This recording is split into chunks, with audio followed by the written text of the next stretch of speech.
藤江でございます。 ASM のハイドラシンセいかがですか。このサウンドもうびっくりした人いると思いますけど、このポリフォニックアフタータッチ、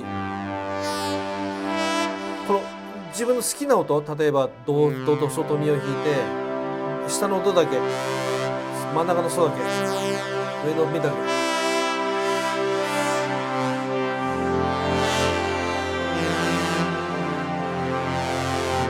今までのシリーズだったらばこうどこをこう押しても全体がふわっとこうね、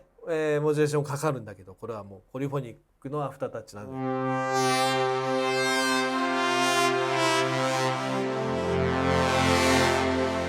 往年のアナログシンセではできてたんだけど、こうやっとストレスなくできるようになったね。これね、であとこっからここまであるこのリボンコントローラーよ。リボンコントローラーの最大のメリットは好きなところから始められるんだよね。例えばここから絶対ここじゃない、どこでもいい、どこまでも行きますからね。これすごいよね。じゃあいくつかの音色弾いてみましょうかね。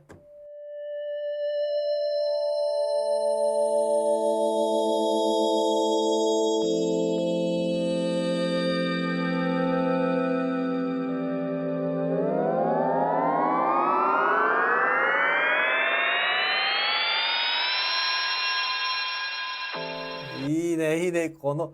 なんつうんだろう、不思議な感じが。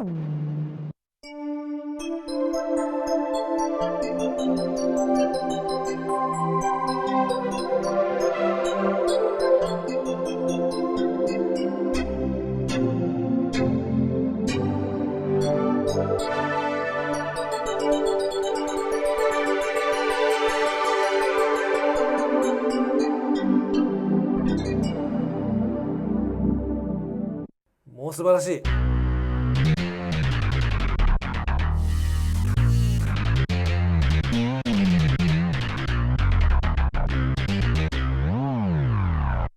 これね、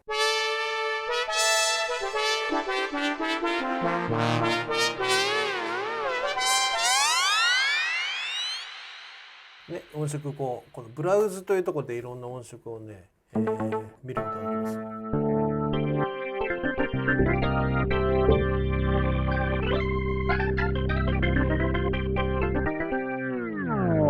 うん、いいね。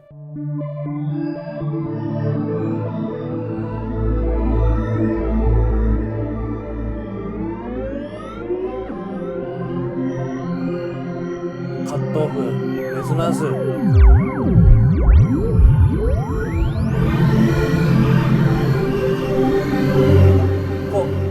画面上のこのね、このマスターコントロールっていうところでいろんなパラメータがね出てくるんでね。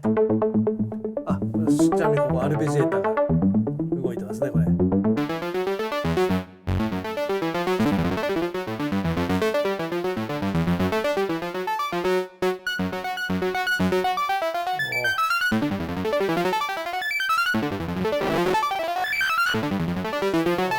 い感じですね、いい感じですね。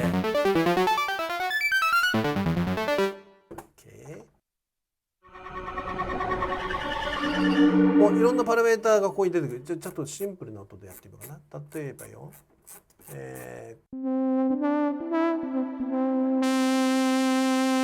こにこうボイスというところでこうポリにしたりとかモノにしたりとか、モノのローとかね、アナログフィールっていうのがね、こう微妙にピッチが狂ってくる感じとか、ステレオのウィルス、ステレオ感をこうヘッドホンで聞くとよくわかるね。打鍵ごとのこのパンニングがかかりますね。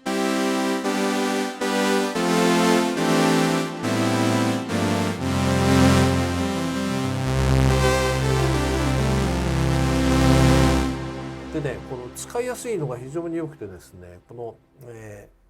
ブラウズというところでもう全てこの真ん中にいろいろ出てくるんで分かりやすいんだけど、ここでね Find by 例えばカテゴリーってやってやると、ここでカテゴリーを選べるわけ。例えばよ、パッドのグループでやると今度パッドのグループだけがここに選ばれます。も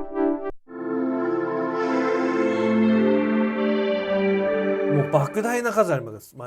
からね。ABCDE ともうバンクがいっぱいあってそれぞれ128ありますから。こ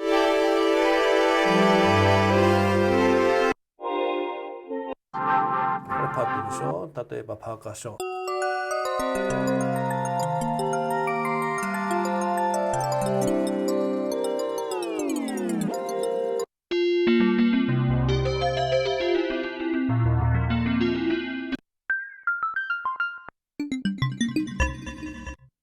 リズミック。なるほどね。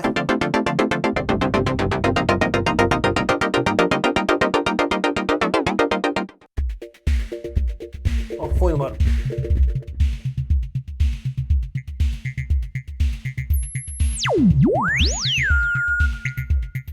なるほど。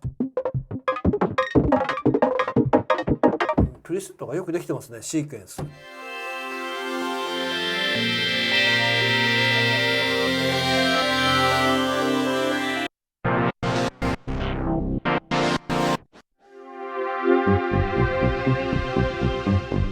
スプリットされてるね。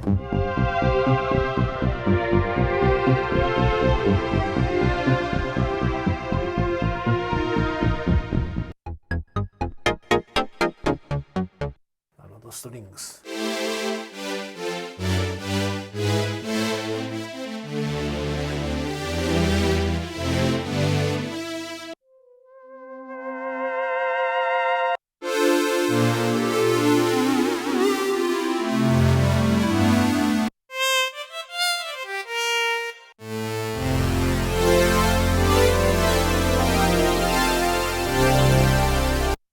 ボーカル。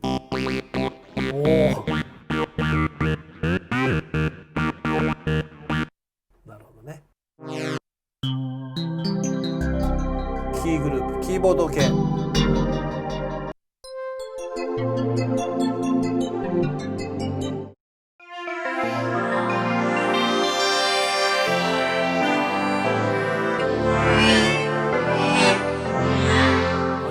キーボード系でアフタータッチが。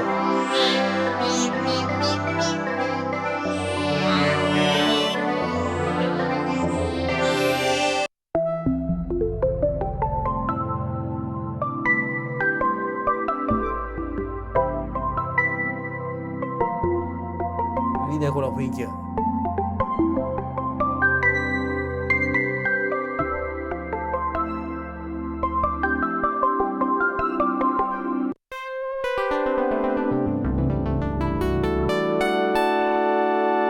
というように、いろんな音色の中から自分の好きな音色のカテゴリーで選ぶこともできるし、もちろんナンバーで選ぶこともできるしと、好きなようにこう自分の選び方を決めることができるということですね。さてこれで見ると分かるんだけど、とても非常になんか洗練されたデザインなんだけど、よくできてるんですよ。やっぱりね、このマスターコントロールの使い方、これがね大きなポイントになるかなと思うんだけど、じゃあね、ちょっとイニシャライズして最初からやってみようか。分かりやすくするためにね、これイニット2回押すと完全にイニシャライズされます。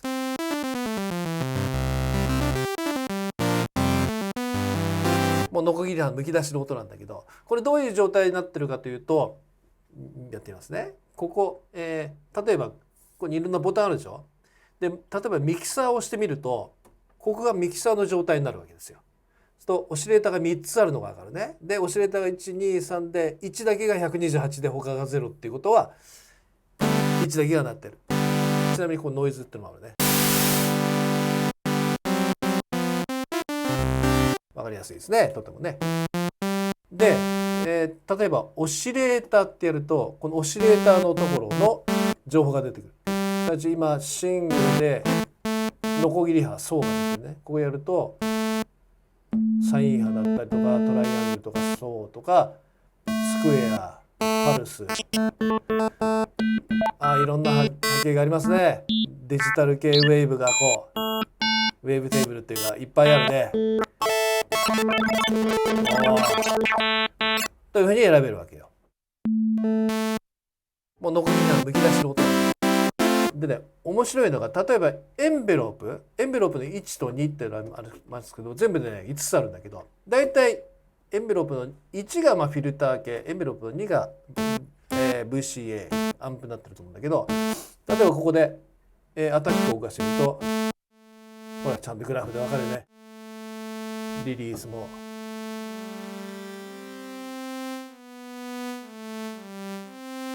こうなるわけです。じゃあフィルターちょっと見てみるか。フィルターでカットオフがこうね、ちょっと甘めにしておいて、エンベロープをこうエンベロープの1のアマウントを入れてやると、ここで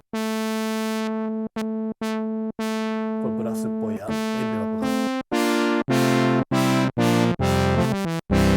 プがいい感じですね。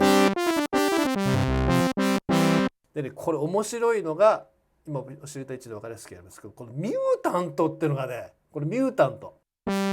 なかなか聞き慣れない音だけど、ミュータント何かというと、入れてみるよ。ここで、教えた位置のここでモードっていうのがいっぱいあります。FM とかウェーブスタックとか、例えばねこれも分かりやすいんだけど、今教えた位置だけだけど、ウェーブスタックってやるとここにねデプスってあって、ウェットドライ今0なんだけど、これ上げてみますよ。ね、波形のスタック、波形の重ねって意味だから、なんか波形どこにかが多層になるみたいな、スーパー層みたいな。教えた1個だけでこんだけ分厚い音が出る。これは面白いね。で他にもねいろいろあるんですよ。オシレーターシンクにすると、これオシレーター1個だけなのにシンクがかかるという、見事にもうよくできてますね。とかこれ、波形の幅のちょっとこれこうね、波形が変わっていくの、崩れていくの分かるね、これ。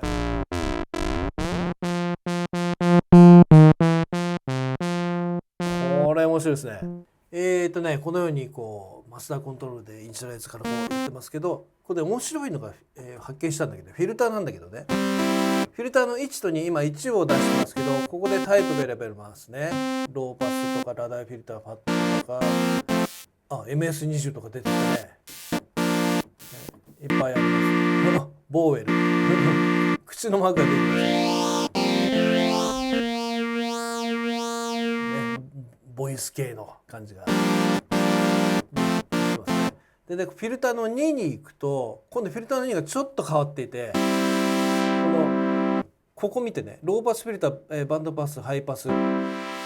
こは連続で動きます。フィルターの、2はこれ面白いね。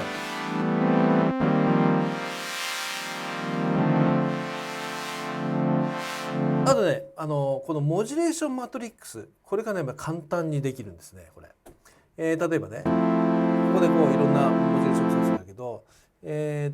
えばソースのここの割り当てをね、例えばじゃあ何にしようかな、何でもいいんだけど、これじゃあここでリボンコントローラーにしてみようか。リボンコントローラーで、1個下げて、じゃあ何をやりますかと。フィルターの2のね、フィルターの2の、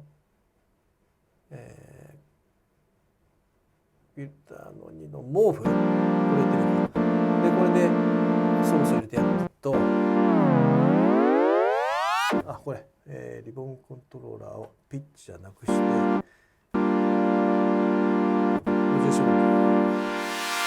これ何やったかというと、さっきのフィルターの2のローパス、バンドパス、ハイパスをここでコントロールしていることになる。というようにモジュレーションマトリックスで、自由自在、これページいっぱいありますからね、できるという、これも簡単にできるのもよくできてるね。非常に機能的かつ、にできてるね。でやっぱりねポリフォニックアフタータッチのこれはねやっぱ本当に素晴らしいと思いますね。ちょっと軽版にしてみますね、オシレーターをね。スクエアだ。でミュータントに行ってみると、ここで面白いのがね、この、パルスバイズのこれがねデプスを変えると、ほら軽版の幅が変わりますね。50、50からこうだんだん細くなるね。こうパルスウィドスというように、このミュータントということで、波形に関するようなことがいろいろ面白いことができると。ここにこうポリモジュレーション的な。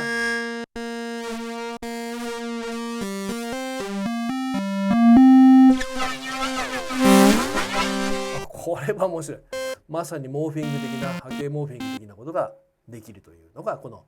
ミュータントっていうモードなんです。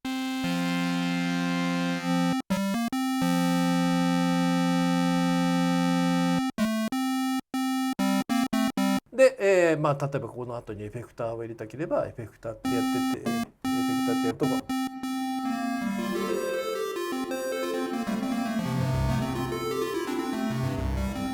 あとね面白いのが、ここのリボンコントローラーなんだけど、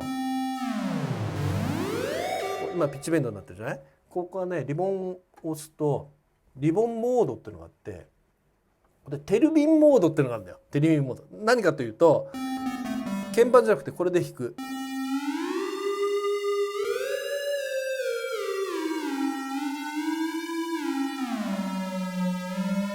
ちょうどこの鍵盤の幅になってるね。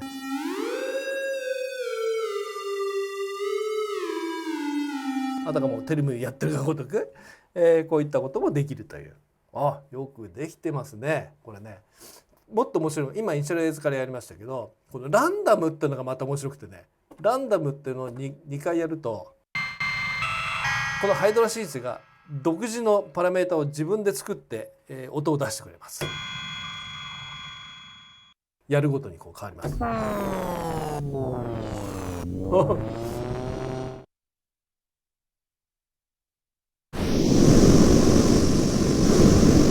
これすごいね。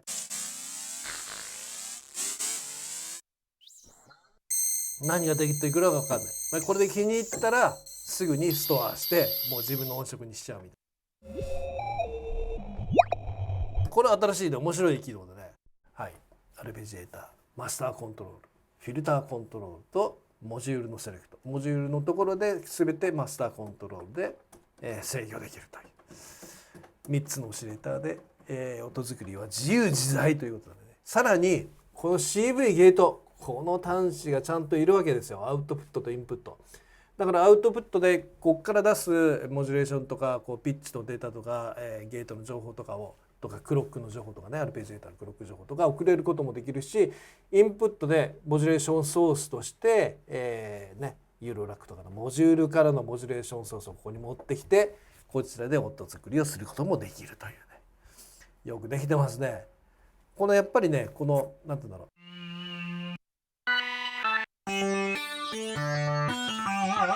ちゃんとこのモジュレーションファイルとピッチベンドがここにありつつ、リボンコントローラーもありつつで、しっかりとこの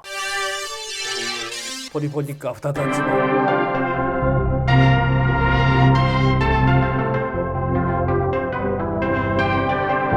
効いてるっていうのはね、やっぱりなかなかすごいよねこれね。やっぱりね、私が一番気に入ってるのはこの手のシンプルなんだけど、この表現力のあるアフタータッチ、ポリフォニックアフタータッチのと。